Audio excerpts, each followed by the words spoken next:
వ్యక్తిగత అభినందన ఎందుకు ముఖ్యం అంటే, నిజమైన అభినందన వ్యక్తిని మంచి మనస్తత్వంతో, ఉత్తేజంతో ఉంచుతుంది. వారి కృషి గమనించబడితే వారు మరింత సానుకూలంగా మారిపోతారు మరియు మరిన్ని కృషి చేస్తారు. దీని ద్వారా వారు మంచి పనితీరు కనబరుస్తారు మరియు మొత్తం టీం కూడా కలిసి మంచి పని చేస్తుంది.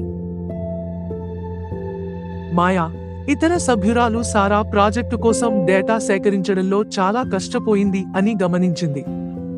మధ్యాహ్న భోజనం సమయంలో మాయా సారా వైపు మళ్ళీ ఇలా చెప్పింది, మీరు ఆ పరిశోధనలో పెట్టిన శ్రమను నేను నిజంగా అభినందిస్తున్నాను. అది మన ప్రెజెంటేషన్లో పెద్ద తేడా తీసుకొచ్చింది.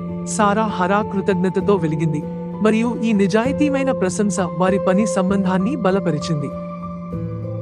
స్పష్టంగా చెప్పండి. అస్పష్టమైన ప్రశంసల కన్నా మీరు నిజంగా మెచ్చిన విషయం చెప్పండి.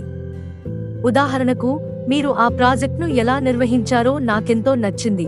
మీ దృష్టి లోతైన వివరాల మీద ఉండటమే పెద్ద మార్పు తెచ్చింది. కృతజ్ఞతను తరచుగా వ్యక్తపరచండి. ఇతరుల సహాయాన్ని గౌరవించటం అలవాటు చేసుకోండి. వారు అసాధారణంగా ఏదైనా చేసినప్పుడు మాత్రమే కాదు, సాధారణ సహాయానికి కూడా కృతజ్ఞత తెలియజేయండి.